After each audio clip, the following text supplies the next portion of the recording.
नमस्कार, कशिश न्यूज देख रहे हैं आप। मैं हूं रश्मि श्रीवास्तव आपके साथ। बुलेटिन की शुरुआत करेंगे। दिल्ली विधानसभा चुनाव में वोटों की गिनती जारी है और रुझानों में भाजपा 39 सीट पर तो वहीं आम आदमी पार्टी 23 सीटों पर आगे चल रही है। यानी रुझानों में भाजपा बहुमत का आंकड़ा पार कर चुकी है।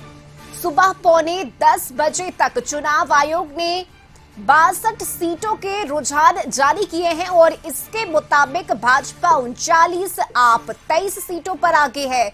नई दिल्ली सीट से आम आदमी पार्टी के अरविंद केजरीवाल कालजी सीट से आतिशी पीछे चल रही है। जंगपुरा से मनीष सिसोदिया और साथ ही पटपड़गंज से अवध ओझा आगे चल रहे हैं। पहले हालांकि ये पीछे चल रहे थे और कड़ी सुरक्षा के बीच वोटों की गिनती जारी है। ड्रोन से निगरानी की जा रही है। आपको बता दें कि दिल्ली में 5 फरवरी को 70 सीटों पर 60.54% मतदान हुआ था। 14 एग्जिट पोल आए जिसमें 12 में भाजपा और 2 में केजरीवाल की सरकार बनने का अनुमान जताया गया। और दिल्ली से हमारे सहयोगी अंकित इस वक्त जुड़ गए हैं। अंकित, जो रुझान सामने आ रहे हैं उसमें बीजेपी अब सरकार बनाती हुई नजर आ रही है, यानी कि जो बहुमत का आंकड़ा है वो बीजेपी ने पार कर लिया है। क्या अपडेट आपके पास?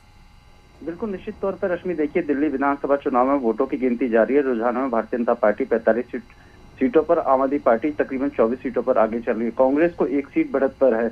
यानी रुझानों में भाजपा का बहुमत का आंकड़ा पार कर चुके। चुनाव आयोग के ने जिस तरीके से 62 सीटों के रुझान जारी किए हैं, इसके मुताबिक भाजपा 39, आप 23 और इलेक्शन कमीशन ऑफ इंडिया के मुताबिक रुझानों में भाजपा को बहुत मिलता दिख रहा है। नई दिल्ली से आम आदमी पार्टी के अरविंद केजरीवाल 254 वोट से आगे चल रहे हैं और पहले केजरीवाल पीछे चल रहे थे, लेकिन कालकाजी सीट से आतिशी भी अभी पीछे चल रही है। जंगपुरा सीट से मनोज सिसोदिया, पटपड़गंज से अवध ओझा आगे चल रहे हैं।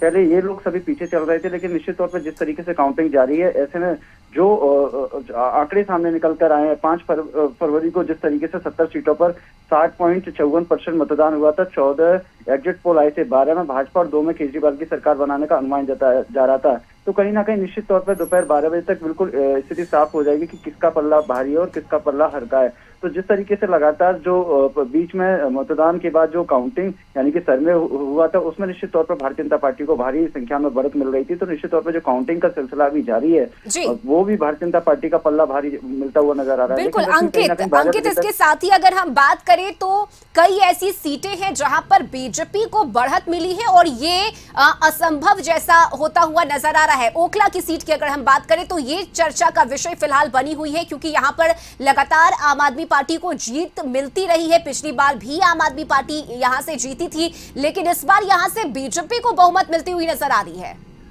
बिल्कुल रश्मि, निश्चित तौर पे ये ओखला के साथ साथ अगर हम बात करें तो नॉर्थ ईस्ट में कई ऐसे विधानसभा हैं कि वहां पर भी आम आदमी पार्टी की लगातार जो सीटें वो निकलती हुई आई थी। तो निश्चित तौर पर कहीं ना कहीं इस बार जो भारतीय जनता पार्टी का जो कैंपेन रहा है वो बड़े पैमाने पर रहा है और भारतीय जनता पार्टी का जो केंद्रीय नेतृत्व प्रधानमंत्री मोदी से लेके या फिर अमित शाह से लेके भारतीय जनता पार्टी के राष्ट्रीय अध्यक्ष जगत प्रकाश नड्डा की बात करें, रक्षा मंत्री राजनाथ सिंह की बात करें, डोर टू डोर जाके कैंपेन कर रहे थे। तो निश्चित तौर पर इस बार जो जनता के बीच है कहीं ना कहीं बड़ा मैसेज देने का काम किया है। तो निश्चित तौर पर 12 बजे तक बिल्कुल रस्मी स्थिति क्लियर हो जाएगी कि किसका पल्ला भारी है। बिल्कुल अंकित, एक और गौर करने वाली बात ये है, क्योंकि इस बार कांग्रेस अलग होकर चुनाव लड़ी केजरीवाल से। क्या दोनों साथ मिलकर रहते तो फायदा मिलता या वो नुकसान साबित हुआ है? दूसरी तरफ अगर हम मुस्लिम सीट की बात करें तो वहां से बीजेपी का आगे बढ़ना ये क्या संकेत देता है?